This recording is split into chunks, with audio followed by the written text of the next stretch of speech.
Hello everyone, welcome to Web Access Matters. I'm Pedro and today we'll be speaking to Dana Randall. She's an executive creative director and she's making sure that beautiful things and inclusion come hand in hand. She's known for bringing together inclusion, creativity, design, innovation, and also accessibility. So stay tuned.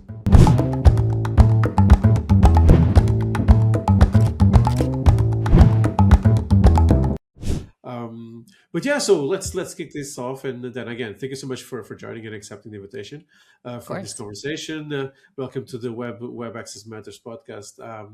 And to be honest, something that I really want to ask you, seeing as you come from a really extensive design background, is why aren't accessible things more pretty? Uh, but Pedro, they can be. I know, I know. I think that is why I do what I do, and the Yeah. number one thing that I think I scream from the top of every building and every rooftop I can find is there is no reason accessible and inclusive products, whether they're digital products or physical products, can't be and shouldn't be beautiful. Mhm. And I think what I would say is that my guess is that because I think some of the roots of accessibility came from the people really doing the early work were more Right, on the engineering side. Engineers do what engineers do, and their focus is not design. And right. therefore, when they need to solve a contrast issue, they're going to make it black and white or navy blue and white. And that's why it's so important for designers to be aware of their role in accessibility and become educated in what Mhm. works for people with disabilities. But there's absolutely no reason that accessible products cannot be beautiful. Yeah. But how do you make that message go across all teams, especially again design and creative teams? How do you go to them and say, hey guys, this can Mm. be awesome and beautiful? How do you get that message across? It's a good question. So I think it's why I do what I kind of feel is like my national or international road tour. But the conversation that I typically have, and good, I'm going to have it here, and we're going to have broader reach because of the nature of this podcast. But Right. is I've never met a designer that you know their core focus, the reason they are designers is because they like to create beautiful things that people love to use. And so it really starts with the conversation of building awareness, and whether it's demonstrating real time or communicating how the thing they created doesn't work for someone. And Mhm. that's where I think the conversation starts, is Right. that moment where it's like, that thing you put so much time and energy and passion and blood, Mhm. sweat, and tears into.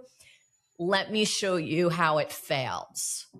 And Mhm. not fails from a WCAG checklist standpoint, Mhm. right? Fails from a user experience. Here's Pedro, and he's a screen reader user, and Mhm. he's going to try to do whatever it is your product is designed to do. And when the designer sees that process fail, then immediately they understand they missed something, they messed up. Mhm. And then from there, it's about giving designers access to the right information and the right tools in order to either fix those mistakes or not make those mistakes in the future. Right, definitely. And you mentioned there the checklist. I think that at least that this has been an experience that even when a company is really willing to come and address accessibility, they always fall into the accessibility checklist just because I think that's the mindset. They don't want to miss a thing. They want to go by the book. And how does that checklist fit into like an accessibility first with hands-on design? I don't know. The question is a bit off there, but how do you kind of put the accessibility and design together and make something really cool while looking into that checklist? Yeah, I mean, I love a checklist just in life. I'm neurodivergent. Like, I Okay. make lists for everything. So I want to be clear that I'm not anti a checklist. I Right. think a checklist is great to help you, remind you of the things you need to do, make sure, you are accountable for all the things that you committed to doing. But I think that the way I approach it is actually much earlier, right? So if you're, the first question I typically ask people are, is the thing you're working on, because I'm going to just call it a thing, so we're broad, does it exist or is it new? Right? Like, is it already a thing out there in the wild, whether it's a website, an app, a product, a washing machine, whatever it is? Is it already existing? And if the answer is yes, then we are having to work with what you've got and then make the necessary adjustments. However, if the thing that you're working on is new, that's where the real opportunity is, because that's when I say, so let's start asking the questions on what does the thing do? How does it work? And then it really starts at the brief, right? Like, it starts at the requirements of whatever it is you're creating. So it's that's a checklist. That's fine, right? But the checklist is, what is its core functionality? How are you expecting a user to engage with that functionality? And then the $1,000,000 question is, okay, so what happens if that individual cannot access that function in the what I'll call the default way? Okay. And then those are the questions that people need to start problem solving. They need to start coming up with either changing the thing at its core or adding layers of interaction that provide more options. Okay. No, and it's interesting that you mentioned your neurodivergence, because we've been very, very, I'm going to use the word loud, but about neuroinclusion. But what are the barriers still? Because when you look at WCAG, the WCAG checklist, let's say, it's still not as broad as it should be for everyone, right? What are I would say, the main barriers still for accessibility when directed to neuroinclusivity? Well, I'll speak from firsthand lived experience. Again, I represent myself, and I don't say that I speak for everyone in the community, as I'm sure you say the same. But what I will say is the web content accessibility guidelines are not particularly inclusive or easy to understand. So for me, that is barrier number one. They are thorough in many ways, but the language that is used is, for me, confusing, dare I say, boring. And so I find that just at a baseline, the guidelines themselves, for me, feel like a barrier. And so that's one thing, is like, I found a couple places where people have translated them into real world speak or human speak.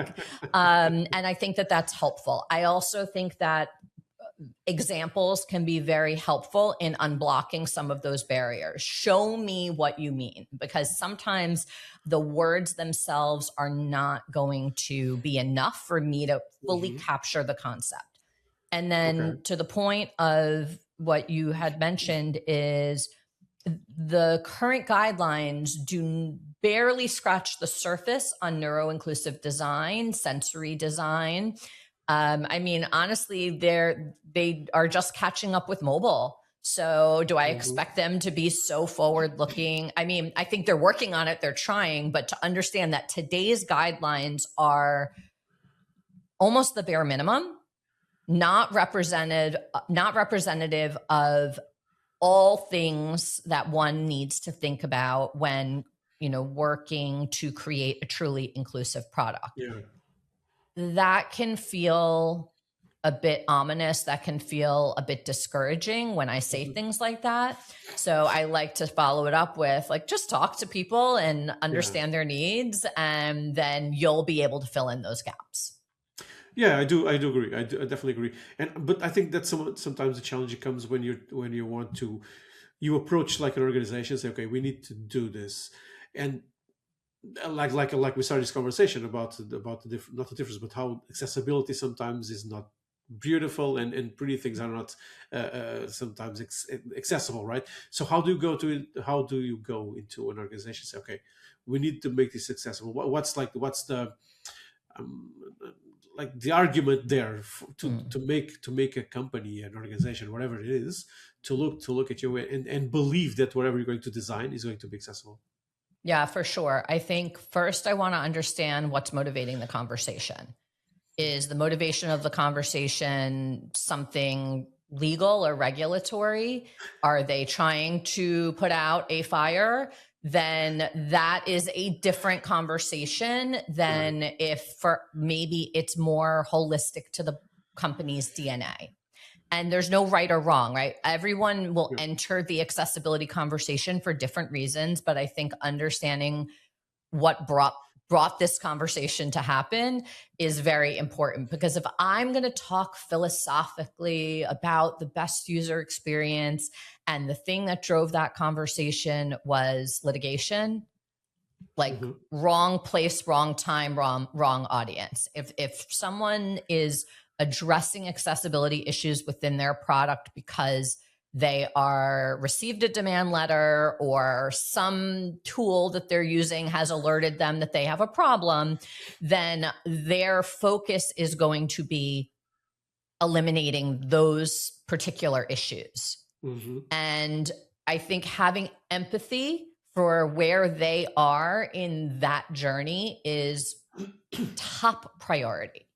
Because if I'm trying to talk about, world peace and climate and all these other things, I'm just making stuff up right now. But if I'm trying to be very mission driven when they're just not there at that moment, then that's the first step. So I would say step one is understand what's motivating the conversation.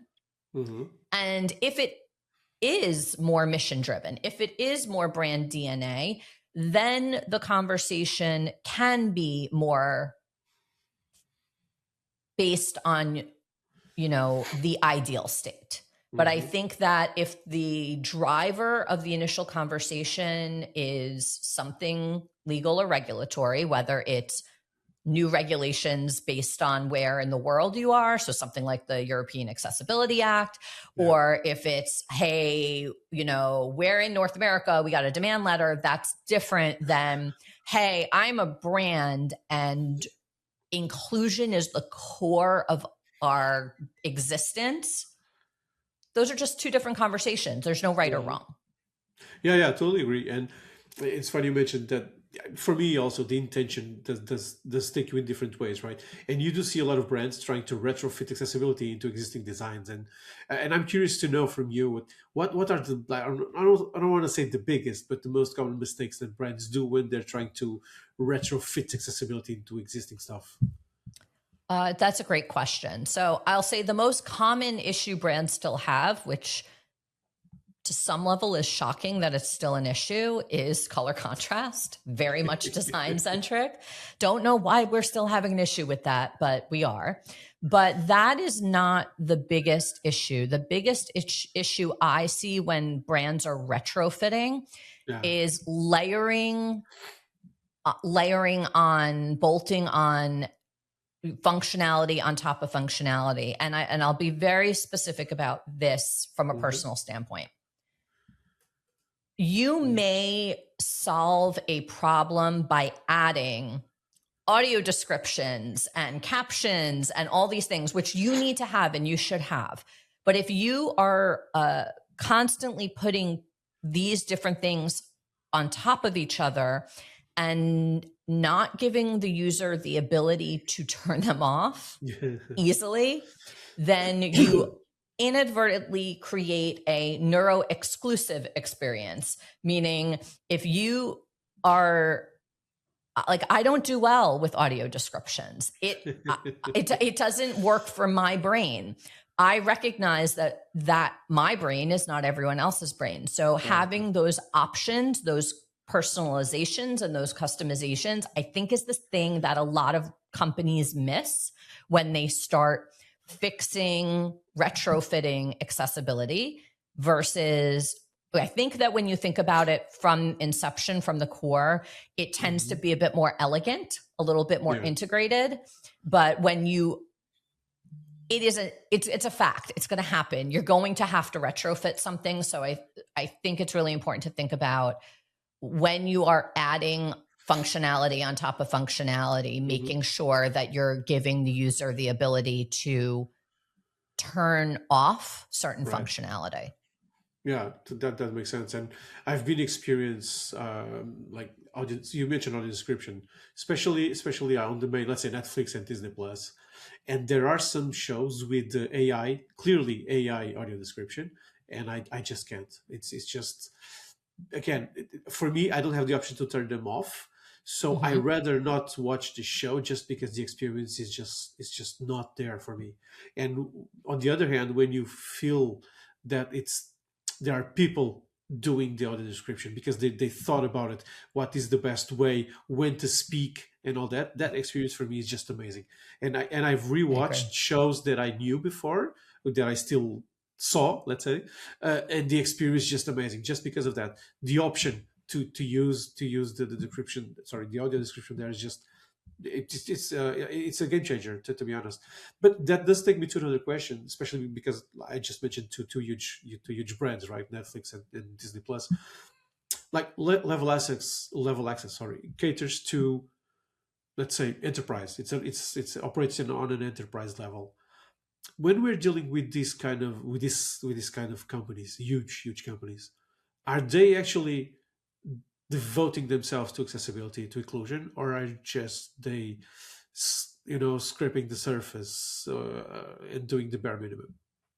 Um, I think it's different for every company, Okay. and there's not a single answer. There are companies that we work with that are really committed to accessibility.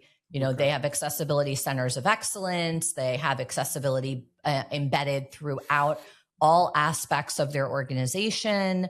Um, the operating model of accessibility is really the foundation of when you can tell if a company is Hmm. truly committed to accessibility versus, I don't want to say, look, sometimes you got to start somewhere, right? So it's okay Right. Right.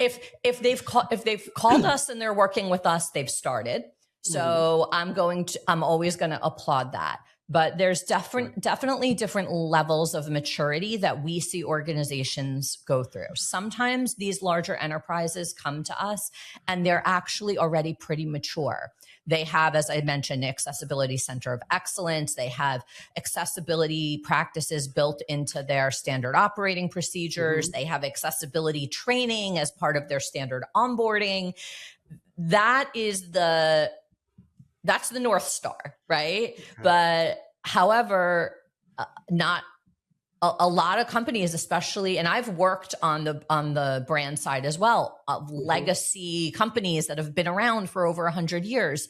If a company has been around for a while, you have to assume that they're not going to they accessibility wasn't developed into their organization structure Hmm. from inception. So they are going to have Right. to even retrofit the function of accessibility into their business. Hmm. And if that's the case, then they often need help. They need advisors to help them through that process. It's definitely an activity in change management, Hmm. organizational restructuring, and things like that. But I Hmm. will say that every larger enterprise that I have had the experience working Hmm. with through Level Access, they're all at different stages of that journey, and some are further along and others are just getting started. Hmm. Yeah, yeah. But basically, what I'm hearing is that as long as they do that first step towards accessibility, there's still hope, right? There's still hope that they're going to achieve. I'm not going to say 100% accessibility because, let's be honest, that doesn't That's exist. not a thing. Yeah, that's not a thing, exactly. But good enough that helps the most people, and I do tend to agree with that. What I'm watching is what I'm watching. What I'm seeing is that a lot of people, a lot of companies, like they have the so-called AI fever, let's say, and they think the AI Mm, is going to solve everything, right? Again, I mentioned AI audio description as an example. And my question to you is: do you see AI? Uh, uh, let me rephrase. how big is the impact of AI in accessibility, and what are I'm gonna focus on the mistakes. Let's go with that. Mhm. What are the biggest mistakes that you see people applying AI for inclusive design and accessibility and so on? Yeah. So AI is huge and it's not going away. And I don't think it should go away. I Definitely. use it every day in the work that I do. And whether I'm talking about design work that I do, but I Hmm. also am a content creator, I Right. use AI every day. The thing that I have the benefit of that probably the average user of AI doesn't have is the accessibility expertise. Right. So that means I'm not relying on AI to do it right or do it right the first time. Hmm. So what that means is if you are using AI, which I would basically assume everyone is now, and if you're not, like I don't Mm. cool, but how? I think it's don't assume the AI is going to give you the accessible answer on the first try. And that means a few things. It means making sure where you can, you are prompting whatever you're doing to be mindful of accessibility guidelines. Like this is just a Hmm. basic tip. Right. Whether you're using Base 44 or Claude or anything, as you're saying, hey, I want to create an app for me on I side hustle as a sourdough baker, so I have used a these types of tools to build a like a quick e-com site to Right. order my bakes. And what I will say is please ensure you are adhering to the web content accessibility guidelines, Right. let's say 2.2. Make sure that the interface is keyboard accessible. Make sure that focus indicators are present and color contrast is met. So what I'm saying is that part of the process of using Hmm. these tools is making sure you're instructing it to do the accessible things. Okay. Yeah. And Bare in the minimum. future, we're going to have more agents that we Hmm. can just activate to solve those things for us. But in current state, I don't, I think it's really important for everyone as their standard practice as they use AI to not forget about accessibility and don't assume Hmm. that what AI is going to produce is going to pass. Hmm. Okay. But that takes me agree. But that takes me to a question, because if a designer is doing something, and he or she doesn't know, they don't know what to Mhm. do, or how to approach accessibility. Look, going forward, again, and because AI exists and it's going to be here, it's an amazing tool to do a lot of stuff. My question to you is: should the designer be more of an accessibility consultant right now, or should the accessibility consultant start designing stuff? Mm. Well, this is an interesting question because I feel like I have mixed emotions here. Um, Good. as a designer, I don't feel that non-designers should be designing. Like leave the design work to the design professionals. You know what? I am not a developer, but I used to. Right. I've been in this business a long time. So when I started, I did front end development. I know how Okay. to write HTML, CSS. Don't hire me to code your website, right? Hire me to design your stuff. I know enough to be dangerous and get by, but I like to say let the professionals stay in their domain. But I think collaboration is the key. And I also think that the AI accessibility tools are getting better. I mean, Mhm. shameless promotion for level access. This is a lot of what we're working on is, but it is like if It we is. weren't working on this, we would have a problem because we need to stay current with how the developers are working, how designers are working. And here's the thing that I'll throw at you, Pedro, is Mm-hmm. the biggest disruption that AI is having is actually disruption to the software development lifecycle.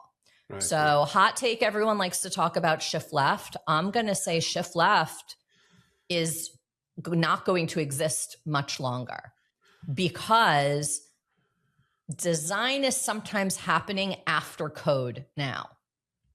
Mm-hmm. If someone's using AI tools to generate the code and the prototype, often the design piece is actually coming in later, which is it's completely turning the process upside down. So that will be very disruptive to how people think about when they think about accessibility. And that's why I say it's very important that when you're using these types of tools, you're reminding it constantly, hey, don't forget about accessibility. But I think when the biggest disruption that I'm seeing in the industry and literally to my own workflow is often I am building and prototyping with AI, and then I am adding the design layer. Mm-hmm. That would have never happened 5 years ago.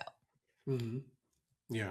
No, I see what you're saying. So basically, pretty much it's like, okay, everyone has their role in this process, and then that's why there should be a team, right? A team addressing this, Totally. right? And even after design is done, like there needs to be someone that goes in and kind of makes sure that everything is okay. You need, And, you need and review it. QA. You need Exactly. functional Yeah. testing with people with Exactly. disabilities. You need testing with Yeah. people using assistive technology. I'll give you an example. I used an AI authoring tool for something internal within our company. So my process was the following. I went into, I used Base 44. So I used Base 44 to generate an internal app for our company. Okay. And then I went in and tweaked the design. Now you can connect Base 44 code to Figma with code to Canvas. So then you can basically import that and then refine the design and code to Canvas, then push that CSS back into Base 44 or whatever you're using. But a critical step in my process was then calling up my colleague, Corb, who's a screen reader user, because I'm not a screen reader user, and saying, hey, would you do me a solid and test this little app that I created for internal use in our company? Because obviously I want to ensure that it is screen reader accessible. And that's a critical step in the process, 100%. So that's my process today. For little internal things that I don't want to bother our dev team for. They don't have the time. They don't have the bandwidth. I need a quick little image search or icon search thing. And it would be helpful for people within our organization to use. I, as a designer, I'm going to be a hypocrite. As a designer, I just went and coded, I didn't code anything. I just prompted. And then I made it pretty because, of course, as we started, it's got to look good. Then I made sure I could do keyboard testing myself that I could do, but screen reader testing I recognize is outside of my scope of testing. So I call in the expert. Hey, it makes total sense, and that actually takes me to a question that I always, because it's the more human part of it. Let's say, like, what feedback from a disabled user has stayed with you the most? This because, like you said, you wanted to make sure that what you created worked, and you asked your colleague with the screen reader, right? Throughout your career, like what was like a moment that you had a feedback from a disabled person? And I'm saying disabled specifically just because the needs are different. They're very different from someone that just tests. So what was that feedback that stayed with you? Actually, I'm going to go back to something we just talked about earlier, which is audio descriptions. Okay. I think audio descriptions is something that stays with me and continues to stick with me because I understand how important it is and how much of a difference it can make. However, I will also say that I personally find it one of the more challenging things to do. It is truly an art form because, as you mentioned, when it's done well, it is incredible. Hmm. And that's something that has really stuck with me. And I think because I'm also in content creator mode right now, so I'm Hmm. often thinking about that. And I would say that the art of audio descriptions and the feedback that I have gotten when I've created something that is some type of motion graphic. Sorry if you Hmm. heard that ding. Um, No, no but worries.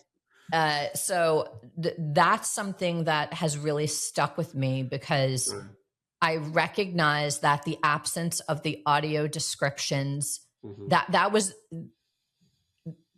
the necessary thing to do in order to make my colleague who is blind or low Hmm. vision be able to enjoy the content equally. Yeah. And I'm mentioning it because I think it's also worth saying that I also personally find it the hardest thing to do really well. And I am constantly trying to improve my own skills as a creative Hmm. of how to approach that.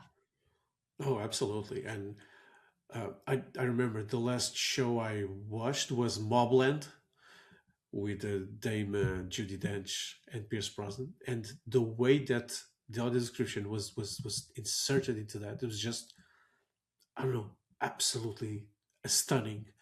Just Mm-hmm. because they knew when to speak, there's a silence there. I'm going to use as fewer words as I can to convey what's happening, and it was just spot on. I'm going to be honest. I think that my experience with that show, I love that show. I'm waiting for the second season right now. It was increased because of that. I think Yeah, I don't know if it's possible for people for producers to start include audio description professionals into their process. But if they totally. do, it would be just amazing. At least for me, I'm being Yeah, selfish the here. totally. But I'm bringing it up because you had mentioned it, but I Yeah, yeah, also yeah. personally have the most amount of respect for people who get it right because I Mhm. know I'm still struggling with it and Right. this is what I do for a living. I think the other thing that has stood out to me because I really have a strong affection and appetite for Mhm. innovation is some of the recent kind of newer things that are happening in the space. So one that stands out to me also is captions with intention. Mhm. And that to me is the equivalent of brilliant audio descriptions is captions with intention, bringing that sort of missing uh, Mhm. intent texture Mhm. to captions that we're missing from our like old school captioning Mhm. approach. And again, not that one is right and one is wrong, but one is right and one is better. Hmm. Yeah. No, again, when it's well done, it's just like you said, it's an art to do that well. So that's really cool. And you mentioned you're a content creator. I mean, you're neck deep. I won't say neck. You're head deep into accessibility and in so many Yes. other things. That's really cool. And what was the one moment, or if you can actually narrow it down into one, but what was the moments that drove you into accessibility, into looking into this and see, okay, what is this? What is accessibility, and how can I Yes. introduce it into what I do? It's a very uh, personal experience that I love to share because Okay. I've been a designer and creative director for over 25 years. I've done this my entire career and I would say I thought I was pretty good. I thought I knew what I was doing. And in 2021 I became suddenly physically disabled. Okay. So besides neurodiversity, which I'm ADHD, at late diagnosed ADHD. So I've Hmm. lived with that my entire life. But in Okay. 2021, I got Ramsay Hunt syndrome. Hmm. And the result of Ramsay Hunt syndrome meant the left side of my face was fully paralyzed. That Hmm. affected my vision, my hearing, my speech, Okay. and my mobility because it damaged my inner ear. So Hmm. with that, I developed a vestibular disorder. And Hmm. vestibular disorders, I know is actually very common. A lot of people with hearing issues or even vision issues can develop vestibular dysfunction because it's a system, and when one of the pieces is not quite working right, the whole thing goes off. So what happened for me was I was on short-term disability leave, recovering, and rehabbing and doing all the things, but I had now very intense, constant, persistent vertigo. Okay. And I was living in New York City at the time, and I was on the subway platform, and the New York City, I'm sorry, my dog's Yeah, it's barking all in the good. background. Okay. They're welcome. So, They're welcome. yeah. So I was on the New York City subway platform, on a way to the doctor's appointment, probably an eye doctor or something like that. Yeah. And now the signage on the subway platform is all digital. Like all the what used to be posters are digital displays. And the environment of the subway platform itself was already a bit challenging. You've got a steep drop off. It's kind of dangerous. It's very smelly. It's very dirty. The sounds are very loud. So I'm already in a intense sensory overload environment. And then what happened was I was standing waiting for the train, and there was a digital display kind of right near me, and there was an ad, and that ad was motion graphics, and it was flashing, and it was spinning, and it was doing all the things. And what happened is that ad, and I won't say whose ad it was, but I will always remember that company, because what happened is it triggered a vestibular episode for me where the entire room started to spin. And the last place you want to be when the room starts spinning is standing on a New York City subway platform. So I had two choices. Because I was going down, like Pedro, I was like, I had seconds and I was going down. Yeah. And so I said, okay, I can either proactively hit the floor and be in safe, right? Or I can find the nearest vertical pole and grab, hug it like I'd be hugging a tree. So I opted for the first option, which is to just hit the floor. And if you've ever spent any time on a New York City subway platform, the floor is not a place where you want to hang out. And that was a very humbling moment for me, because I realized I didn't create that particular ad, but I've spent my career creating those types of ads. And that was the big unlock of, wow, wait a second. This is not just a nuisance. This is potentially dangerous. Okay. And that was the moment where I said, I'm done. I am fully committed to working in accessibility, whether and I didn't even know what that would look like yet, right? But I knew at that point that my career was forever changed, because there was a lot of work to do. Definitely. And can you imagine just I'm going to say just because of an ad, it triggered, it triggered something that most people don't think about. And that for me it's like, I had a question here for you, which was, what's an accessibility issue that frustrates you because it should have been solved a long time ago? And I think that is absolutely one of them, right? Because accessibility, and I see that every day. When you talk about accessibility and people with disabilities, you think first, okay, people with motor impairment, and then, okay, maybe blind, and then deaf people, and so on. I think there's even a hierarchy. Let's go with that hierarchy into that. And we don't think that the smallest thing can affect someone to the point of endangering their lives.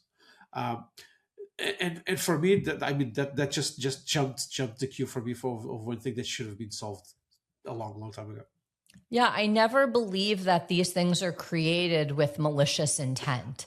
It is fully Yeah. just lack of awareness, lack of Yeah. understanding. And I will tell you the first thing I did after I got home and I showered because I was gross. Yeah. But I immediately called up my neighbor who happened to work in out of home advertising. Wow. Yeah. And his company sells that ad space. And I said, I need to talk to the people at the top because I understand that your company did not create that ad, but you distributed it. And I think you're responsible too. Wow. Yeah. No, absolutely. And it was fortunate that you had close, let's say, like close contact with a person that could make a change like that, right? And that's very fortunate. You could not just by your work, but just by being neighbors with that person, you impacted. I knocked on people his door afterwards. and I was Exactly. You literally did that. You literally, hey, we need to yeah, talk. exactly. So that's amazing. And Yeah. I mean, wow. To be honest, that humbled me because I always, for example, when I was doing this, preparing this interview, I was thinking about that, and I thought, yeah, I hate when I go into an elevator and I don't know what floor am I, or like small things. But Right. your testimony just blew me off. Pedro, yeah, I'm good. Look, I had to be a little extreme. I've had lots of what I'll call like more subtle incidents, but that was the one that changed it for me. Because if anyone knows anything about me, I'm like a girly girl who likes things clean, pretty, and sparkly. And if I in my nice outfit, because look, I may have been on disability leave, recovering. I was wearing an eye patch. It was a fashionable eye patch. I was, you know, like I think it had like a unicorn print on it. Like I was, you know. But I was like, look, I was wearing my pink coat. Like I was still, I was still going to be me. I was just me with a visible physical disability at the time. And I'm like, I had to get on the floor of the subway station in my pastel pink coat. And I'm mad at you about it. No, but definitely. Yeah. And look, it's like, I'm blind and I go through a lot of stuff, but and we do. I sometimes stay in my bubble, and that's why one of the reasons I love this podcast and to speak to so many different people is I still can be humbled and surprised of what people go through, different than myself. So yeah, that one done is gonna stick with me for a long time. I love it. One ad, like it's one ad that makes a lot. One of ad. Yeah, one ad, and you also kind of touching something that I always want to talk about, or at least to mention, is that, for example, I'm blind, and this happened very recently. I was going through talking with a professional from mobility expert, mobility professional. And they were helping me out with a cane, and they were saying, "Oh, we have this cane and this cane." I said, "Nah, that's not stylish enough." Mm-hmm. And they go, "Oh, but it's very practical." I'd rather it be, let's say, 75% practical and just 100% very cool. That's what I'm going for. It doesn't, just because I can't see, I want to look good. That's all. That's all. I want to go look good when we go outside. And you were describing your outfit and how you approach it, and that's it. Even outside, we need to bring that marriage between accessibility and design into our lives, into the rest of our lives. I don't need to look bad for just because I can see, like I don't know, white pants and whatever. I want to look good, and I know there are some things that look good on me, even though sometimes they're not 100% practical. But I'm okay with that, and I think that, again, let me do a huge, like, awful segue into what we're talking here. I like pretty things. I like pretty products that they do the function that they were built for. They don't need to have bells and whistles. They need to do what they're designed for and look good at the same time. That's all I want in my life. Outside of accessibility, high heels are not practical. Yeah. Like, so to your point is, as someone who loves her shoes, I have a very big collection of stiletto heels. And now that I have a bit of a balance issue, I will say I mostly will wear them when I know I'm going someplace where I'm sitting. But that doesn't, to your point, like Yeah. there's no reason, like everyone wants to, well, not everyone. If you want to look good, Yeah. you should have the right to look good. Yeah, And definitely. I remember when I was being kind of a bit stubborn and early in my journey at the time, I needed a mobility aid. I needed a Yeah. cane. I was not using one, but what I did is I had an umbrella. I had a really cool umbrella. So I would take, if rain or shine, you'd see me out. This will be very on brand, but it was an umbrella with a clear handle and then a holographic kind of iridescent umbrella, very kind of on that unicorn theme. But I would walk around with my cool umbrella as my cane. Now, I'll give a shout out to a colleague of mine. Her name is Keely Cat Wells, and she uses a cane. And I always compliment her cane because it's clear with sparkles in it. Oh, And amazing. you know, there's a whole industry, but there's a lot of room, to your point, for growth on making, you know, whether it's mobility aids or any sort of assistive technology also look great. I just did an interview yesterday. I'm going to be vague and not say who, but Okay. I did an interview yesterday with a company in the outdoor and adventure space, and they were talking about a product that they have launched in the market for that originated from the disability community and engaging with disabled athletes. But they very clearly said it was an absolute must-have that the product looked cool. Yeah. For a lot of different reasons. So it is important, and definitely how we started the conversation is there's no excuse for it being ugly. Unless your intention is to design something ugly, then more power to you. But I think that when we see those sort of overly clinical, overly, you know, utilitarian looking products out there, I think it's just because they forgot to call the designer. I see what you did there. that actually takes me to another question. Looking forward, like being a designer yourself, looking forward, it's like, do you feel hopeful that the future is it's again accessible, but still very, it's not still, but even more pretty than we're used to?